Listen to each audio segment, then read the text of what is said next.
with all of the other major low carb gurus changing their mind or shifting on the keto, low carb, and fasting lifestyle, with people like Dr. Paul Saladino, Dave Asprey, and Dr. Mercola shifting, we now have another big name in the sphere, Gary Brecka, shifting his perspective as well and sharing his thoughts here on a podcast with Thomas DeLauer.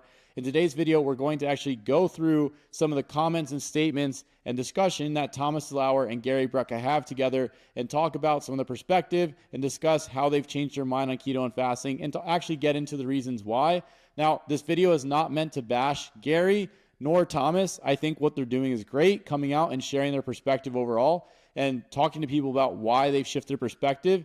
I think that is completely fine. So I have respect for them to come out and shift their perspective and discuss these things with people. I think it's useful for the audience overall, but I want to get into some specific nuanced points and discuss some of the things that they talk about in this interview and add some perspective to it. So with that, let's jump in. Let's start looking at some of these clips and we'll go from there. In this first clip, what we're going to see is Gary Brecka talking about his experience with pretty heavy fasting regimens causing significant endocrine disruption in women, specifically in women of childbearing age who are cycling and seeing these fasting regimens actually ruin their cycle. So let's jump in. Let's see what he has to say about this. Minimum periods where you're not fed.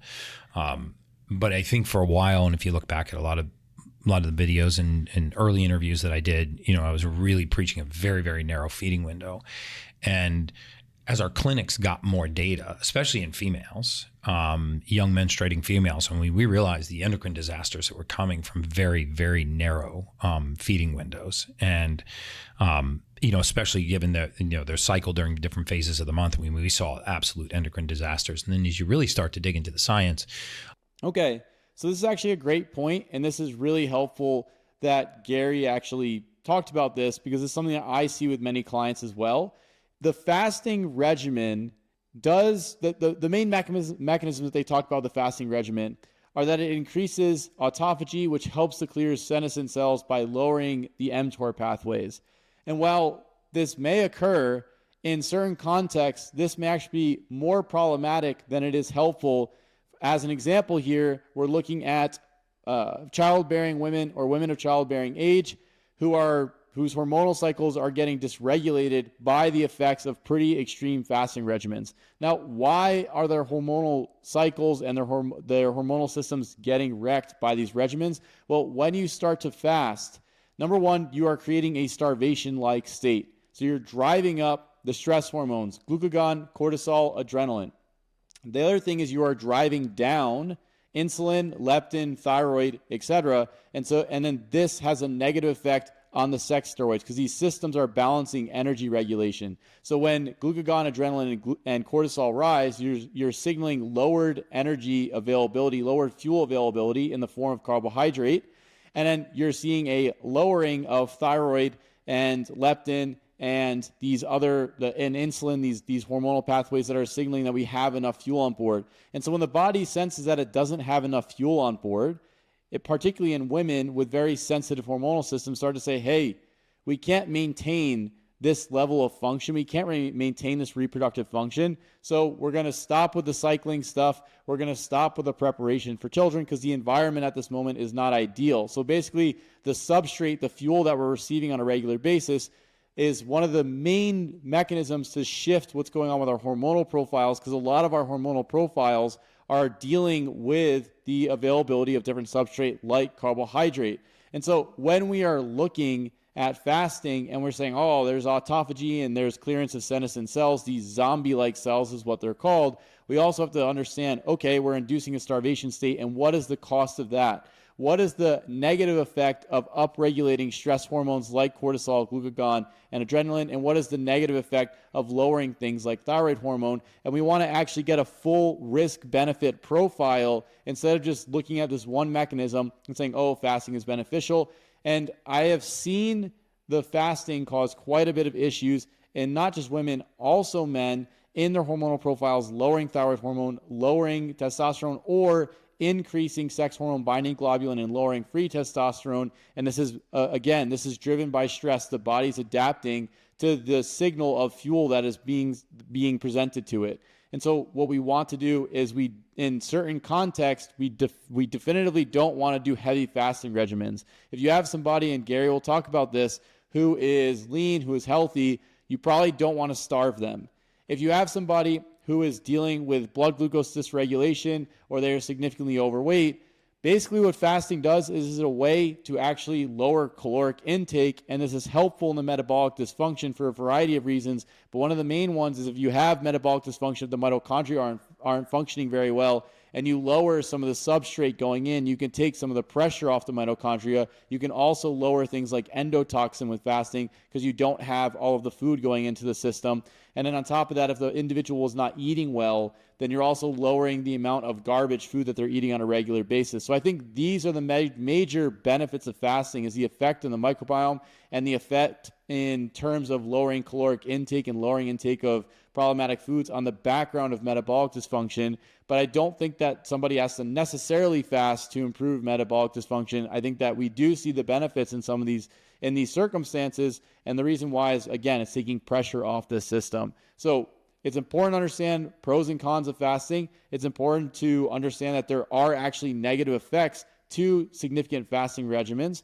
And it's also important to understand what the specific context is that you're functioning in terms of putting this specific intervention in place. That's something extremely important. And are there better options available? And I think there are, and we'll get to that later in this video. So let's get to this next clip here, where Gary actually talks about fasting slowing down metabolism. This will mirror some of the things that I just said. There's no specific intermittent fasting that fits everybody's, not everybody should be on 12 hours. Certainly not everybody should be on 4 hours. You can restrict that window depending on your glycemic profile. So if you're morbidly obese, you're hypertensive, you have very high hemoglobin A1C, 3-month average of your blood sugar, really elevated glucose, then shortening the window is very beneficial for you. But if you have a high level of insulin sensitivity, and let's say your hemoglobin A1C, the 3-month average of your blood sugar is 4.8 or 4.9, which is right on the average of being hypoglycemic part of the time and normopathic blood sugar part of the time. Because you have to remember that these 3-month averages are just that, they're averages, right? So if your hemoglobin A1C is 4.8 and you go, well, that's great, that's the lowest end of the range. Well, that means that half the time you're below that number and half the time you're above that number. And these prolonged periods of hypoglycemia, there's no question that it has a detrimental effect on the pituitary's regulation of thyroid hormones and thyroid hormones regulation of the metabolism. And you see that really, really strict feeding windows, especially in people that have high level of insulin sensitivity, really slows their metabolism down. You see their T3s and T4s start to slow down. I mean, the pituitary is interpreting this as starvation and really trying to slow the person's metabolism down. Okay. So these are all great points by Gary. This is something that we've discussed in the bioenergetic sphere pretty significantly at this point. And these effects are actually known in the literature. So you can pull up studies showing that fasting or even low carbohydrate diets have a negative effect on thyroid function. And also the fasting specifically can also tend to raise the stress hormones that I mentioned above, glucagon, adrenaline, and cortisol, and also growth hormone, which this is not beneficial. This is raising to increase fatty acid oxidation, which is driven in fasting or in states of starvation because you don't have enough carbohydrate, and so you have to rely on fatty acid oxidation and save the carbohydrate for the central nervous system. And so basically the downregulation, a really good point that Gary brings up is the downregulation with the fasting is due to this lack of carbohydrate coming in, the lack of insulin signaling. And what I want people to understand here is the insulin signaling is basically the body saying, hey, we have enough fuel on board. Not a lot, but we have a decent amount of fuel on board in the form of carbohydrates. It's a signal of abundance. Whereas when you lower insulin, the insulin signaling, it's a signaling more towards that starvation state, more towards this lack of abundant fuel substrate or a lack of carbohydrate coming in. And then this is a direct signal to the hormonal system to start to rebalance things and shift things around, lower thyroid function, adjust what's going on with sex steroids, and then start to raise some of the adaptive stress hormones that I've mentioned a couple times in this video already. And so it's important to understand that the major thing driving this is fuel source. So I'm sure a lot of people in the audience are wondering, well, then why in obesity and diabetes are we seeing all of this insulin? And I think the large reason that we're seeing a lot of this insulin isn't because there's just so much insulin being put out. It's that the cells are not responding well to the insulin. The insulin can't be internalized and degraded inside the cell once it has its action. And then we also have a lot of glucose floating around, again, not because there's so much glucose necessarily being taken in the diet, but more so that the pancreatic alpha cells are not responding to insulin, so you have this constant glucose production from the liver, and then the peripheral cells are actually not able to take up the carbohydrate because they have metabolic dysfunction at the mitochondria. So the problem isn't necessarily the carbohydrate per se or the insulin. The problem is the lack of response to these things driven by the metabolic dysfunction. And so we have to correct that metabolic dysfunction. Now, fasting or these lower calorie diets can be helpful to do that because it removes the pressure, this bottleneck on the mitochondria, by holding back some of the fuel source. So when you're fasting, you're not eating, and basically you're allowing the mitochondria to kind of plow through some of these problematic this overload of fuel sources that are going on in the system, and that can help to move things along and taking the pressure off of them. But at the same time, there are some detriments with that, and this is where you see things like somebody like Dr. Pituitary saying he did fasting for 10 years and he started to lose lean mass. So I think you can also set this up by actually setting up a diet that has a caloric deficit so that you're taking the pressure off the mitochondria. You don't have to necessarily go super low carb. You definitely don't want to be super high carb and high fat. You want to have an adequate protein intake. The intake I always talk about, 0.82 grams per pound. And you want to adjust your fat and carb intake based on what your caloric target is, and you can keep your carbs at a decent amount and bring the fat down and kind of go from there to minimize driving the stress excessively. So I've seen many people, even diabetics, dial in their diet this way and basically lose weight and start to see drastic improvements in their metabolic function. The main thing is we have to take the pressure off the mitochondria. Some of the other benefits that we see with fasting is minimizing that endotoxin. And the endotoxin is this toxin coming from the gut that can create metabolic dysfunction. So shifting food sources that don't create the endotoxin without necessarily having to do that through just starving and not supplying any type of fiber or fodder to the gut would be another way to do it without having to drive stress heavily.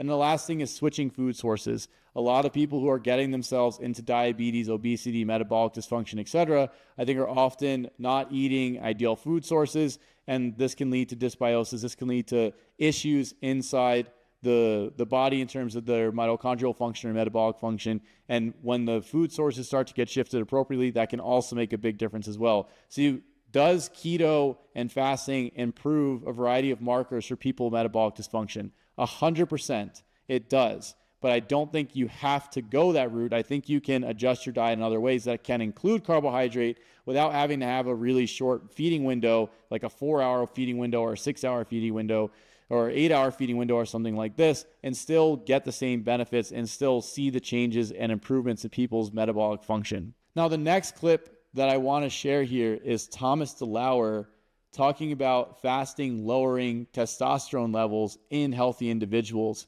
And this is important because this brings to the point of the perspective or the importance of context. So let's jump in. Let's watch this clip.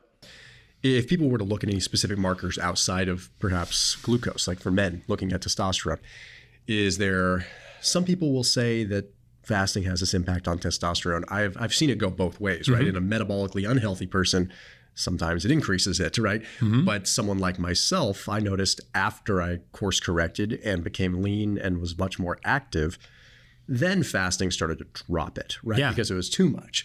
So this is a great point, and I'm happy that Thomas actually shared this because it starts to bring up the importance of context and understanding what is the individual's context. If you have somebody who's very lean and who has their metabolic function is fine, if you starve them, their testosterone and hormonal function will likely actually take a nosedive. If you have somebody who has metabolic dysfunction and who starts to do fasting or change their diet or put themselves in a caloric deficit, by taking the pressure off the mitochondria, by adjusting the diet, by minimizing endotoxin, by stopping taking in garbage foods and shifting towards probably better food sources. A lot of people, when they do the intermittent fasting or keto, they improve their diet pretty significantly with the different food sources that they bring on board, whether that's the meats and the saturated, monounsaturated fat sources and butter. The other thing that you'll see with them is they start to bring in more nutrient-dense options with some of the other animal foods or maybe some lower-calorie plant foods. A lot of times they incorporate greens and lower-calorie vegetables or lower-carbohydrate vegetables. So a lot of times you're seeing change in diet quality plus taking the pressure off the mitochondria, but not supplying an excessive amount of substrate and likely shifting the gut microbiome.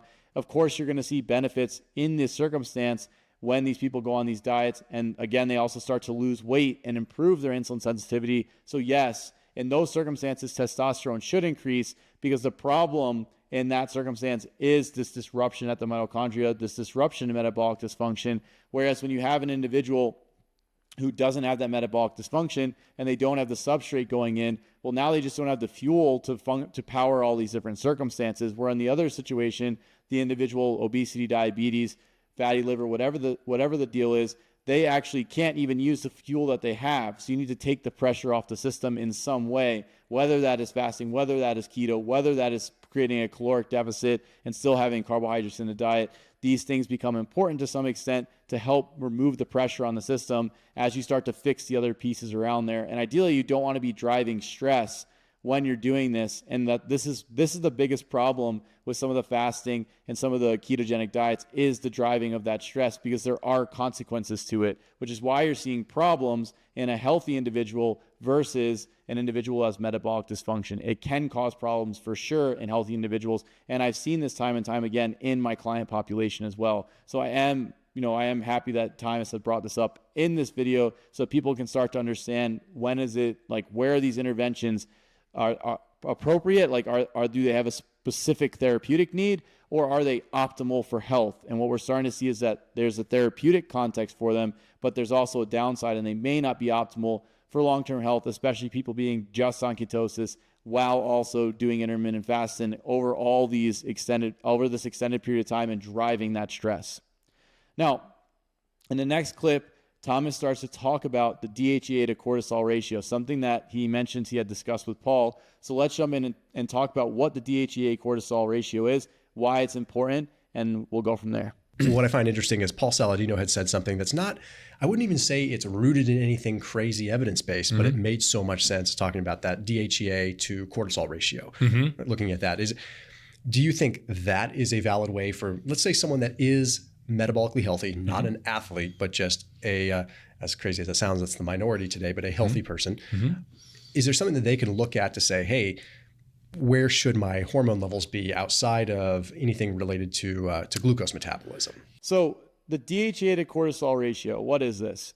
It's a ratio between two hormones. One hormone is DHEA, and it really should be DHEA-S to cortisol ratio. That's very important. But DHEA is a steroid hormone. It's an androgen. It's produced by the adrenal glands. And then cortisol is a glucocorticoid that's produced by the adrenal glands. And so what is this ratio actually telling us? This ratio is telling us our general stress level. And how is this telling us our general stress level? Well, when we're under stress, our adrenal glands release cortisol, but they also release DHEA. And DHEA's effect is to actually oppose cortisol. So it has an anabolic effect in tissues where it's so it protects tissues from being broken down by cortisol. Cortisol is a catabolic effect. The cortisol has an immunosuppressive effect. The DHEA has an immunostimulating effect. The DHEA has beneficial effects in the central nervous system as a neurosteroid, whereas cortisol tends to actually degrade the hippocampus of the brain over time. So what we're seeing is DHEA is this counterbalance to cortisol. Now, when we're young, our DHEA levels actually are much higher because the portion of the adrenal gland that produces them, the zona reticularis, is quite healthy.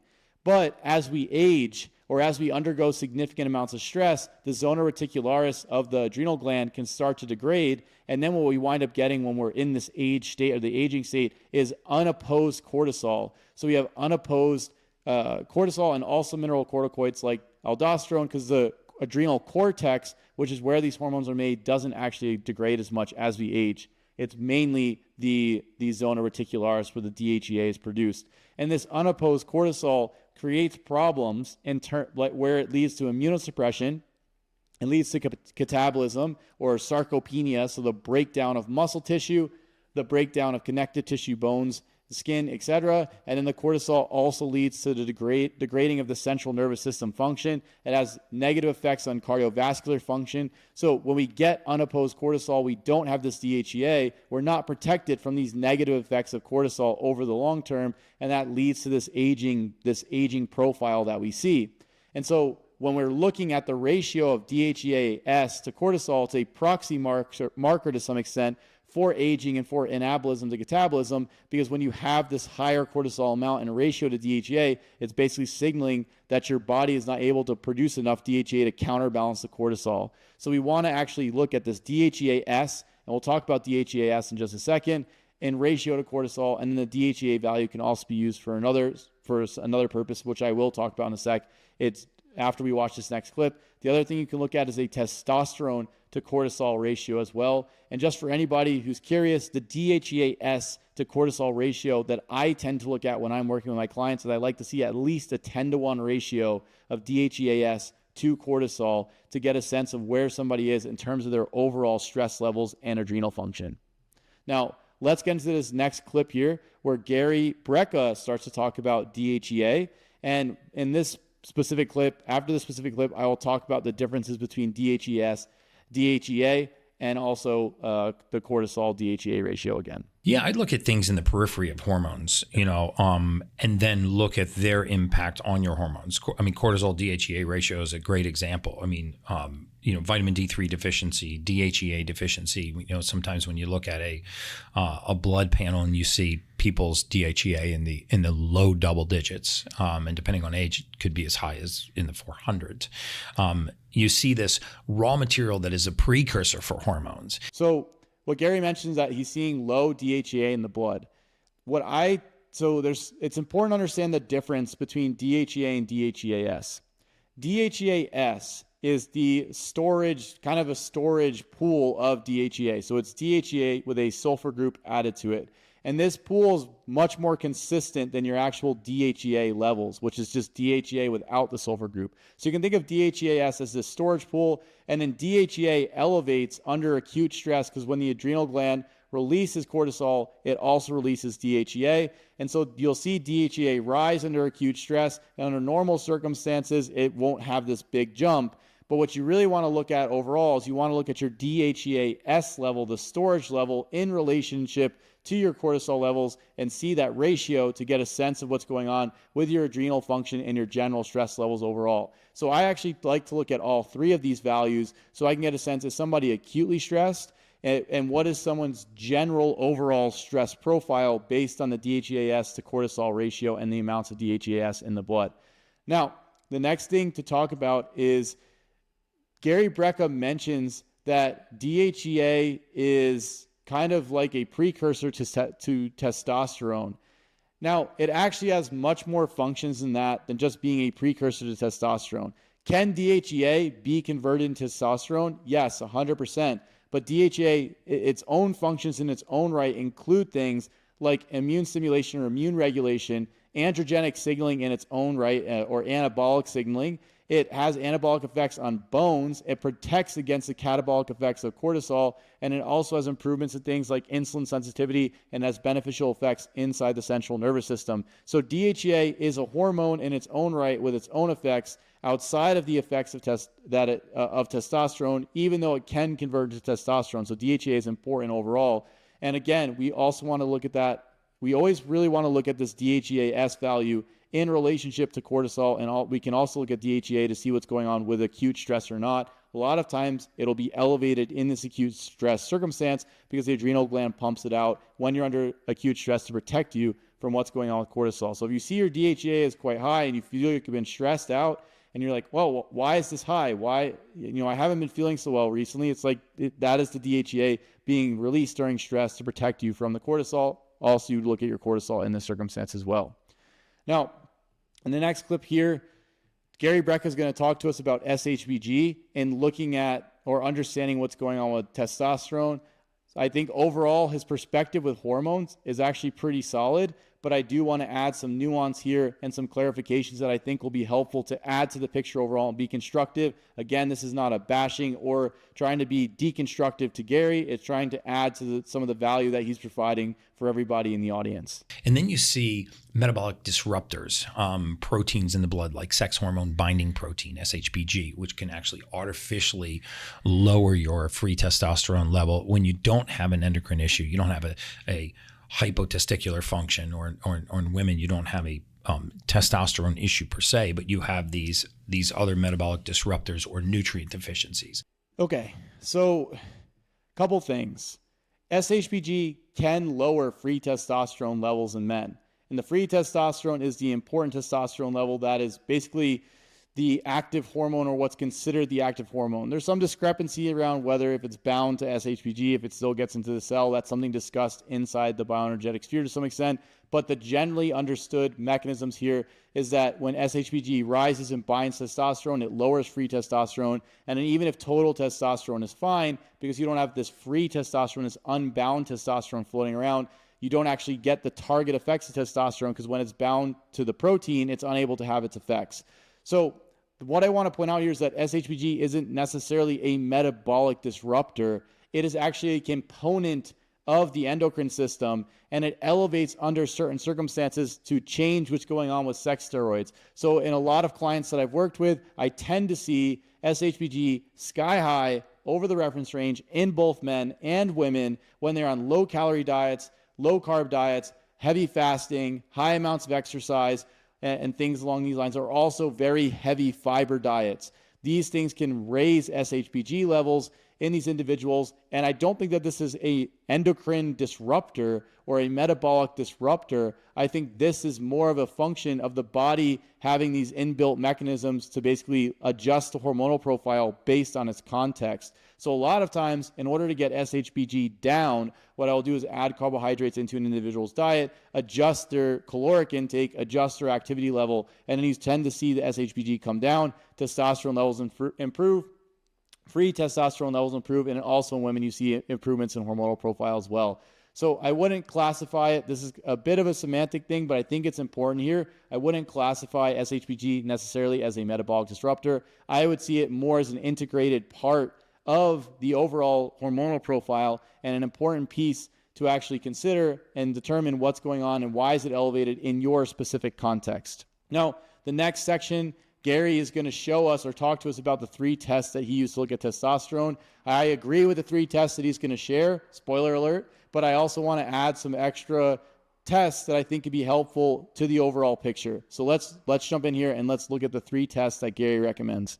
So my big 3 for hormones, especially for testosterone, would be vitamin D3, DHEA, and sex hormone binding globulin, SHBG, because these are very often not included on a hormone panel.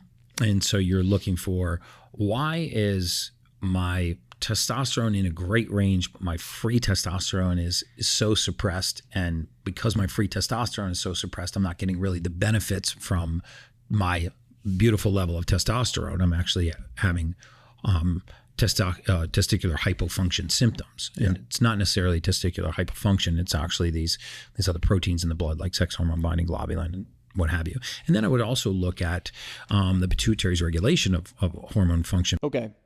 So basically the 3 tests that Gary has recommended here are vitamin D3, sex hormone binding globulin, and DHEA. Now, I assume this is in addition to actually looking at some of the other tests like testosterone, because he kind of mentioned that these were 3 tests that often aren't done.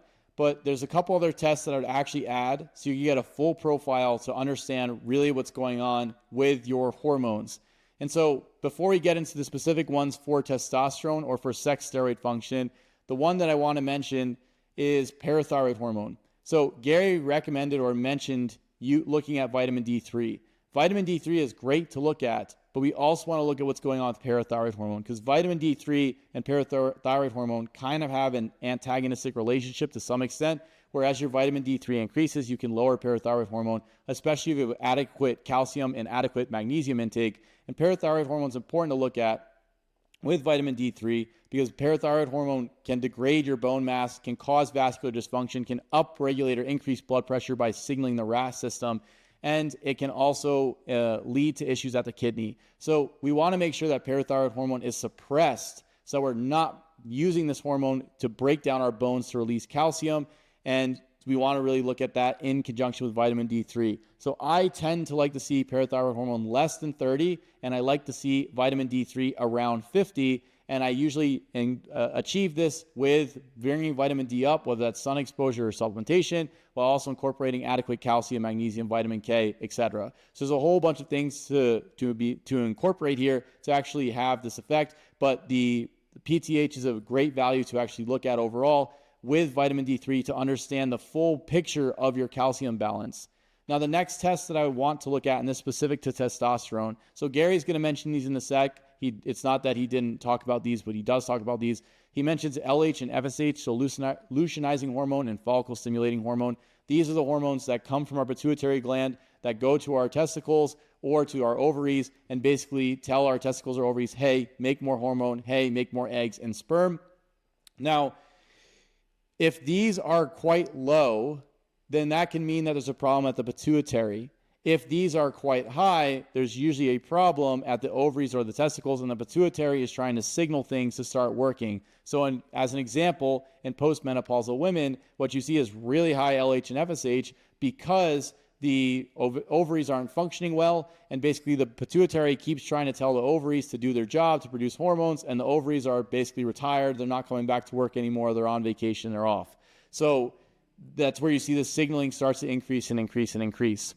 Now, other hormones that you want to look at are prolactin. Prolactin is also a pituitary hormone, and prolactin can directly lower gonadotropic hormone signaling, so the hormone that signals for LH and FSH to be released directly in the pituitary and hypothalamus. And it does this under stressful circumstances like low-calorie dieting, like fasting. If you have pituitary tumor, things like this, prolactin can actually shut it down. Or if estrogen or serotonin levels are too high, that can drive up the prolactin levels, and prolactin can shut down what's going on at the testicles or the ovaries. Another circumstance is also if you have a high opiate load. So if you're taking exogenous opiates like oxycodone, Percocet, etc., fentanyl, if you have surgery, back pain, whatever the thing is, or if you are in a circumstance where you're eating high amounts of foods that are very high in opiates like dairy or wheat or something like this, that can lower your dopamine signaling, which can drive up prolactin, and that can have a negative impact on your gonadal function. Now, the next test that we want to look at is going to be testosterone, free testosterone, ultra-sensitive estradiol, and also SHBG. So Gary did mention SHBG. Now, the testosterone and free testosterone, well, the total testosterone tells us about testicular function. Free testosterone tells us about what's going on with SHBG. And ultrasensitive estradiol tells us how much testosterone is actually converted into estradiol. So we actually want to make sure that we don't have a high conversion of testosterone to estradiol. This can be quite problematic overall, especially in men. Very high estradiol levels can create a variety of symptoms. Now, on the flip side, we don't want to go too low in estradiol because then we can also get a variety of negative symptoms. So there's a Goldilocks zone for our estradiol levels. There's also a Goldilocks zone for our testosterone levels and SHBG. Too low and too high, and a lot of these things become quite problematic. So what we're really looking at to see is how much active testosterone you have that's free, how much total testicular production testosterone you have, which is total, and how are we converting into estradiol. The other thing you can look at is DHT. It's a little bit more expensive, and you don't necessarily have to look at it because you can get a sense how well you're converting just looking at your estradiol level from the ultra-sensitive estradiol, and we can also look at what's going on with your free testosterone. So free test is high, ultra-estradiol is good, and total test is high. You can assume DHT is probably going to be pretty okay because there's nowhere else really for the testosterone to go in the next step in the pathway besides DHT. Now, quick note on ultra-sensitive estradiol. We want to be looking at ultra-sensitive because the non-sensitive test can pick up some other components and give you artificially elevated or artificially altered values, whereas the ultra-sensitive, I think, gives the best option. I've seen this happen in many clients that I work with. They weren't using ultra-sensitive testing, and then estradiol levels were way higher than they actually were because the test was picking up some other components in the blood it was registering as estradiol. Now, the next couple things that you want to look at here with the labs is going to be a thyroid panel. Now, why do you want to look at a thyroid panel? I'm not going to go into all the specific labs for thyroid because it'll take us quite a bit of time here, but you want to look at TSH, total T3, free T3, total T4, free T4, and reverse T3. Now, why do you want to look at this? because thyroid drives cholesterol into the cell and into the mitochondria to produce steroid hormones. So you need thyroid for this stuff to work effectively. If thyroid function is not working well, you'll see a pretty big drop off in ovarian function, testicular function, etc. And low carbohydrate diets and fasting can both drive thyroid down. So if thyroid is off, that can shift the whole hormonal profile off. And that's something that's important to look at as well. The other one is the cortisol to DHEA-S ratio. I already talked about that, so I won't go too heavy in that. And then the last one is to look at insulin, hemoglobin A1C, fasting blood glucose, and a lipid panel to get a sense of what's going on with your metabolic function. Because if metabolic function is off, then that can also drive hypogonadal symptoms, because the metabolic dysfunction leads to issues in production of these hormones at the target tissues, or it can lead to, say you're obese, an increased aromatase in the fat that converts testosterone into estradiol, and this will lower pituitary function as well, which will also lower testicular function. So there's a variety of elements that can actually impair testicular function and ovarian function, and we want to look at these different components to see, are these the actual problems, or is there something else going on? There can be other problems, but most times I think when people are dealing with these hormonal issues, it's often lifestyle related, and we can correct those or get a sense of what the specific trigger is by looking at these variety of labs. Now, in this next section, Gary's going to talk about LH and FSH, which is some of the labs that I talked about. I like that he mentioned these. I look at these oftentimes, but at the same time, there's a little bit of a discrepancy that I want to talk about here, just to give some clarity to the circumstance. And then I would also look at the pituitary's regulation of hormone function, because, we have to remember that in the majority of the cases, it's not the organ that secretes the hormone that determines how much hormone it secretes. Right? It's like the testicles don't determine how much testosterone they produce. The thyroid doesn't determine how much, T4 and T3 hormone it produces. They have a boss. In both cases, it's the pituitary. And so pituitary has these pathways you can look at too, and you can see if the LH and FSH, the luteinizing hormone and follicle stimulating hormone that the pituitary releases to actually raise sperm production and raise testicular production, you can look at the level of that signal. And very often it's, I describe it as like walking into a room and you can barely hear the music. And so you don't go over to the speakers and start messing with the speakers, because the speaker doesn't determine how loud it plays. The tuner does. And so you find the tuner, you turn the tuner up, and the volume increases. The same thing happens in our endocrine system. Very often it's not the hypoproduction of a hormone, it is the hyposignaling that's causing the production of that hormone. So there are ways to adjust luteinizing hormone, follicle stimulating hormone, and raise your own hormone level, to be high on your own supply versus, supplementing from exogenously from outside the body. So I agree with the vast majority of what Gary's saying here. And I think it's actually important that he shares this, because I think a lot of times when people have hormonal dysfunction, they just want to replace. And a lot of times this can be helpful, but at the same time, this isn't a solution by itself altogether. And the reason I say this is because there's a lot of guys, as an example, that go on TRT. Maybe they feel better initially, but then things start to go bad, or they take their TRT, their testosterone replacement, and they start to they produce a bunch of estradiol from it, or they start to get a variety of gnarly symptoms from the testosterone. They need the aromatase inhibitor, and then the estradiol gets too low, and then there's problems there, and it's this whole juggling act. And so basically, what it needs to be understood here is that there's a reason that the hormonal profile is low, especially if you're a younger guy or you're a younger woman and hormones are quite off. I mean, I don't think replacement is the solution right away. It really should be, as Gary said, is to figure out what the underlying problem is before just jumping to that. And that this actually, in my experience, often gets the best effect as well, because if the system is disrupted and it's lowering the hormonal production and there's this hormonal imbalance, when you add the hormone into the system, the hormone can convert in a variety of different ways downstream to different areas. And if the system is shunting things in a problematic way, you're not actually correcting that. You're just throwing fuel on the fire. And so you really want to correct the underlying pathology. Can you also incorporate replacement therapy if necessary? Yes, but you still want to correct underlying pathology, because there's a lot of guys I worked with who went on TRT because they had problems, and then they didn't fix any of those problems. And then when they came off TRT, they're like, well, my testosterone is still low. And it's like, yeah, of course it's going to be low. You didn't fix anything.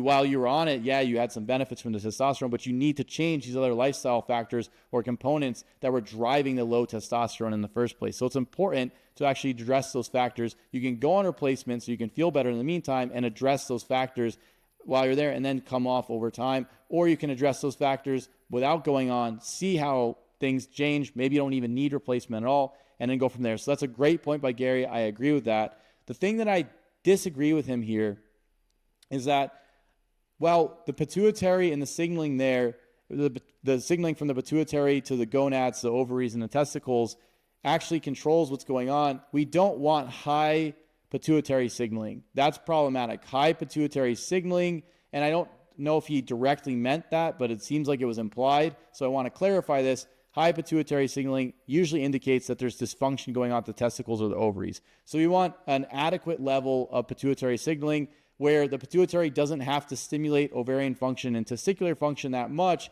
because they're doing their job appropriately. This is the same thing we see with the thyroid. We don't want a high TSH level coming from the thyroid. This indicates that the thyroid is not functioning well. We want T3, T4 levels to be appropriate, where TSH is actually on the lower end of the range. This is relatively similar with LH and FSH, because that basically means that the glands are working well without needing excessive regulation from the pituitary. The pituitary starts to jump in and say, hey, what's going on, when it senses that there's not adequate amounts of hormones in the system overall. So it's really important to understand that we don't want to have super high LH and FSH, and we don't want to use things that are going to really drive up LH and FSH, because that can create a variety of problems overall. So that's something important to keep in mind here, and we want to figure out what's dropping the production in general. So is it high estradiol? Is prolactin too high? Is thyroid function off? Is there an opiate effect coming in from the diet? Is there nutrient deficiencies, as Gary mentioned, that's leading to an impaired ability to produce the hormone? These are all really important things to understand and dial in. So now we're going to shift gears away from the fasting and hormonal stuff, and we're going to start to talk about keto. So in this next clip, Gary is going to talk with Thomas about keto not being a permanent lifestyle choice and about the essentiality of carbohydrate. This is actually, I really enjoyed this clip because this is something that Jay and I have discussed on the podcast ad nauseum, that even though carbs aren't essential for life, doesn't mean that they're not, that it's not optimal to have them inside the diet. So I want to, we're going to hear it from Thomas DeLauer and Gary directly, and I want to add some nuance to this discussion as well. So let's jump in here and watch this clip. Prolonged keto, I've changed my status on. I've changed my position on. I don't think that keto is a permanent lifestyle choice, even though if you just look at it from the broad aspect of human beings need 2 essential fatty acids, essential for life. You need 8 essential amino acids, essential for life.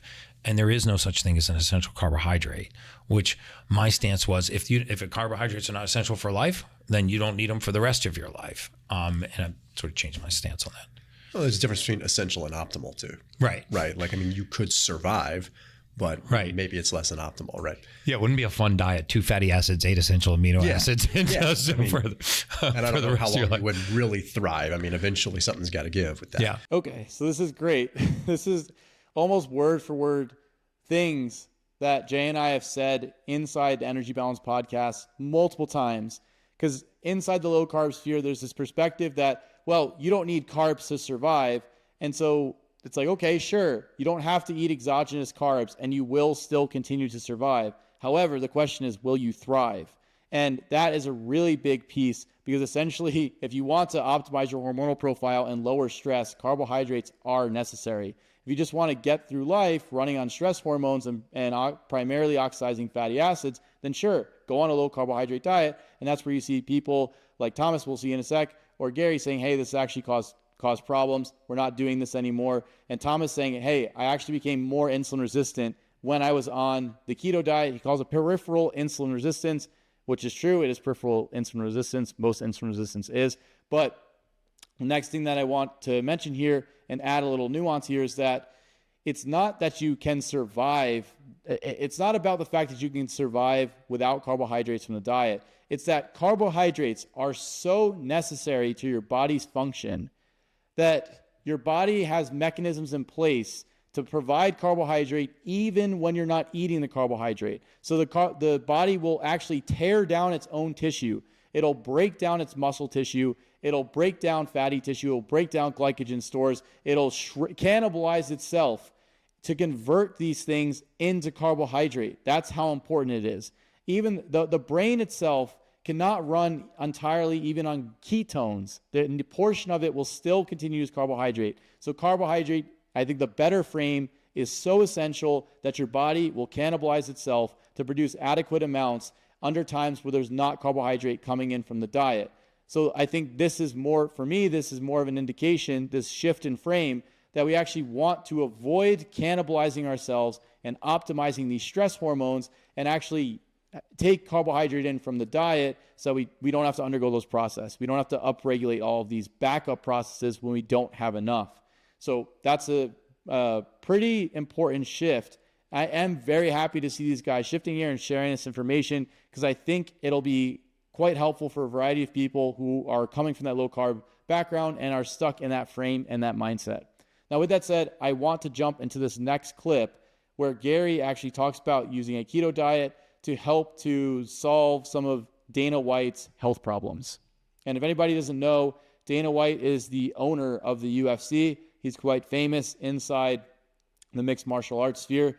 And so that's kind of why this was, I think the Dana White relationship with Gary Brecka is what brought Gary Brecka into the forefront. So let's dive in. Let's hear what he has to say about his experience working with Dana White. So for people that have abnormally high triglyceride levels, it's a hard concept to understand that when your blood fat is high, you're going to go on a high fat diet to lower the amount of fat in your blood. This was a hard concept for Dana White when I was working with Dana White initially. And most people are familiar with his transition, to say, Dana, your triglycerides are 800 fasted. This is a pretty life-threatening level of triglyceride when you put it in context with everything else, the elevated LDL cholesterol, the low HDL cholesterol, the very high VLDL cholesterol, the hyperinsulinemia, the very high level of homocysteine, the hyperhomocystinemia. I mean, all of these comorbidities coming together to, when they converge and they finally touch, it's a bad scenario. In his case, we monitored his blood triglycerides, and over a 12-week period of time on really strict keto, like very strict keto, and he did keto and intermittent fasting. The change in his insulin resistance, his glycemic profile, his blood level of triglycerides, and his VLDL cholesterol, with the concomitant positive change in HDL cholesterol. The only thing that didn't really drop dramatically was his LDL cholesterol, which I would argue is a marker for longevity. Was because of this 12-week keto reset. Okay, so essentially Dana White had some pretty severe metabolic dysfunction. He had high LDL, low HDL, high VLDL, hyperinsulinemia, and hyperhomocystinemia. So it sounds like, and from what I understand with Gary's work with Dana White, is that Dana White had an MTHFR mutation, which he corrected with methylated B vitamins and probably choline and betaine and things like this. That's pretty par for the course with the methylation stuff. The next thing is, with the elevated LDL, the elevated VLDL, and the elevated hyperinsulinemia, what we're seeing is Dana White is having severe metabolic dysfunction. So his cells, the mitochondrial function in his cells, was not working quite well. He wasn't able to take the substrate from his bloodstream, the fatty acids, and also the glucose, and use them effectively, which leads to this elevated fats in the blood in the form of VLDL, in the form of triglycerides, and also leads to this hyperinsulinemia. And he probably also had higher fasting blood glucose levels or postprandial blood glucose levels or things like this, or postprandial meaning after he eats.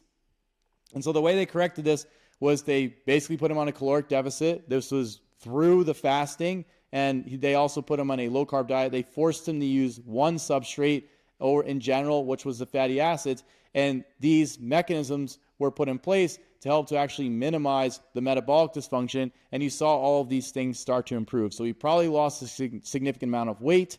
He also, the shift in the lipid profile is showing that he was better able to use the fats inside his blood, so the triglycerides came down. LDL probably stayed high because as he got lean, he may have developed a lean mass hyperresponder profile. If you don't know what that is, I have a video coming out about that on my Mike Fave channel and also Mike Fave Science. I did a full breakdown of the lean mass hyperresponders, so you can check that out there. So that's why his LDL didn't change, likely because he was prioritizing fatty acid oxidation through the VLDL with the subsequent increase in LDL and HDL. We heard his HDL went up and triglycerides decreased because he probably started running through those triglycerides as he took the carbohydrate out of the system. So basically, shifting towards one fuel source, creating a caloric deficit, and probably changing a variety of other factors in the diet and correcting the MTHFR mutation or the issue with methylation because of the MTHFR mutation improved Dana White's health pretty significantly. This is great. I've seen this happen as well with other people or clients that I worked with who have gone low carb. Now, after this, there's problems with running low carb. So you start to run into issues with the stress hormones. And at that point, once the metabolic function improves, the excess body fat is off, they probably switch into adding carbs in the diet. The other thing I want to mention here is he probably didn't have to necessarily go keto to get these effects. He could have kept carbohydrates in and also dropped fats down a bit, increased protein intake, corrected MTHFR, and probably seen a change in the lipid profile and a change in metabolic function as well. So again, the major thing that's central and important to understand here and what was driving this was the metabolic dysfunction at the cell. And then the question is, I guess, number one, why was he having that? What was going on? We don't know. It can only be conjecture. And number two, what interventions are you going to go about to actually make this change? Can the low carb stuff help if it's set up appropriately with a keto diet and fasting? Sure. Again, with the keto diet and fasting, you're minimizing gut-derived endotoxin, you're increasing protein intake, you're switching your fatty acid sources, you're also taking the pressure off the mitochondria to some extent by actually lowering the amount of calories and fuel that's coming in on a regular basis. And all of these things can go a long way to actually improving metabolic dysfunction by taking the pressure off the system. So again, I don't deny that these things can help. I just question is this the best way to go about it? Are there other ways to go about it?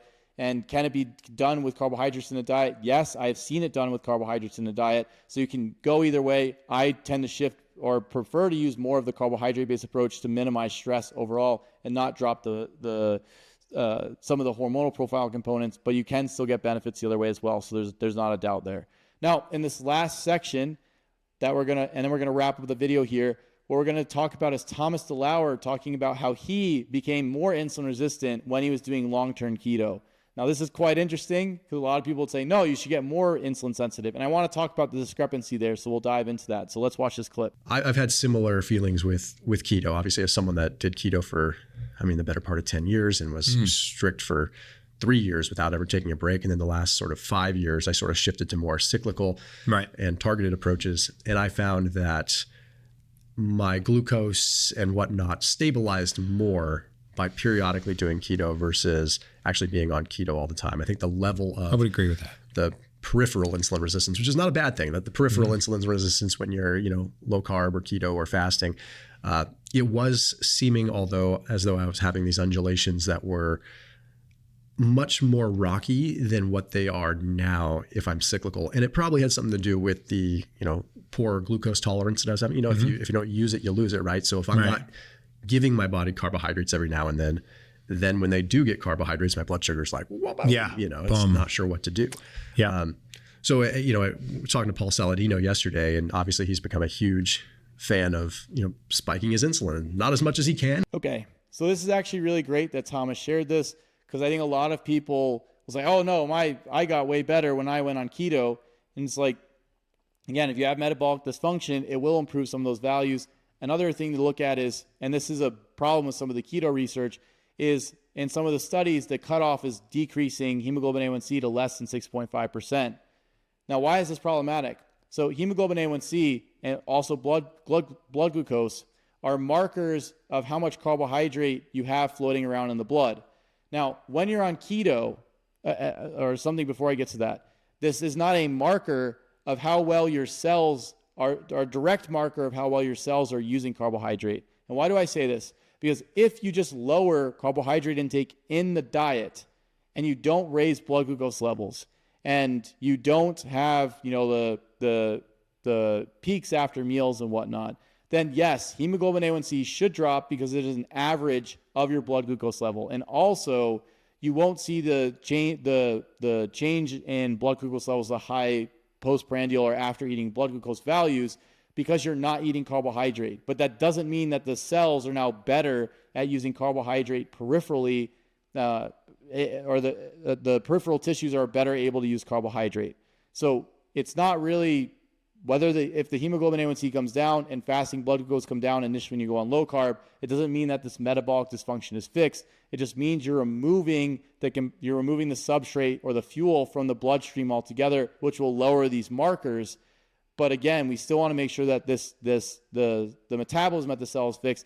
And what you're seeing Thomas talk about is that when he goes on a keto diet and he stays on it for a long time, when he starts adding carbs again, he is more insulin resistant. And this is actually normal. This is what does happen when you start to oxidize fats. You are not more metabolically flexible when you're on a low carb diet. You are more metabolically inflexible until you add carbohydrates back in, because the default state of the body under stress, under starvation, is fatty acid oxidation. Now, if you have metabolic dysfunction and you lower carbs and you're in the caloric deficit and you're doing the fasting and you clear the metabolic dysfunction through these interventions, then yes, your insulin sensitivity can improve. But if you are healthy and you start to go on a high-fat, low-carbohydrate diet, your insulin sensitivity will actually likely get worse because you're oxidizing fats, and at the cell, you can only oxidize one substrate. So if you're primarily oxidizing fatty acids and you dump glucose into that system, the system's not going to use glucose well because of the Randall effect inside the mitochondria, because of the effect of the mitochondria on reducing coenzyme Q, or the effect of fats on reducing coenzyme Q in the electron transport chain, changing the NADH to FADH2 ratio, and then creating a backlog at complex 1. So there's a change inside the mitochondria when you're oxidizing mostly fats that inhibits you from oxidizing glucose effectively, and the high-fat, low-carb diet causes these changes directly, which is why you're seeing someone like Thomas saying, hey, my blood glucose values are better when I have carbohydrate in my diet and I'm not long-term keto. And in the past, he had made videos where his fasting blood glucose is elevated when he was on a low-carb diet. And a lot of people experience this. They say, I'm not eating any carbs. Why is my morning glucose high? At first it got better, but now it's really high. And I've had clients who actually were diabetic. Initially, their values improved, and as they became more and more peripherally insulin resistant, and then what's creating blood glucose in this circumstance is glucagon. As the glucagon levels increased, as the hepatic gluconeogenesis, the liver's production of glucose increased over time, and their cells were more insulin resistant peripherally, they weren't able to uptake the glucose. So you have a higher production of glucose and an inability to use that glucose at the peripheral tissues, and now you just have high blood glucose all the time, which obviously is problematic. Whereas if you have carbohydrate, the insulin comes on board, and that lowers the glucagon, lowers adrenaline, lowers cortisol, lowers the release of fatty acids from the tissues, and then also can help to recruit some of the receptors, the insulin receptors, to the surface of the cell to induce the uptake of glucose. So there's multiple mechanisms by which insulin's working. Major mechanisms are by lowering glucagon and hepatic gluconeogenesis and lowering free fatty acid release, so that you can then use carbohydrate effectively. So this is a really important point. It's extremely valuable. I'm happy that both of these gentlemen are discussing this, because I think it's helpful for people in the low carb sphere to start to open up to the nuance in these mechanisms and start to understand the different contexts, so that if you are struggling with symptoms on these diets, you can start to make sense of why. You can start to understand what the journey is, what the transition is, and you can start to put steps into place to correct some of these problems. Again, I did the low carb stuff. I did intermittent fasting. I did keto. I did carnivore, and I ran through a lot of the problems. And as I ran into the problems, I tried to figure out what was going on, and then I moved to the next steps and moved in that direction. I also work with clients on a regular basis who have seen benefits from these low carb diets. They definitively have, but they also have seen problems in the long run, and it's related to some of these mechanisms that these guys are talking about. And that's why I think it's so important that they're sharing it, and why I have a lot of respect for them to be open about changing their minds in these different circumstances. So with that said, if you like this content and you want to see me break down the perspective of some other influencer or health guru or health authority or whatever it is, please let me know who you'd like me to discuss inside the comments, and I'll catch you in the next video.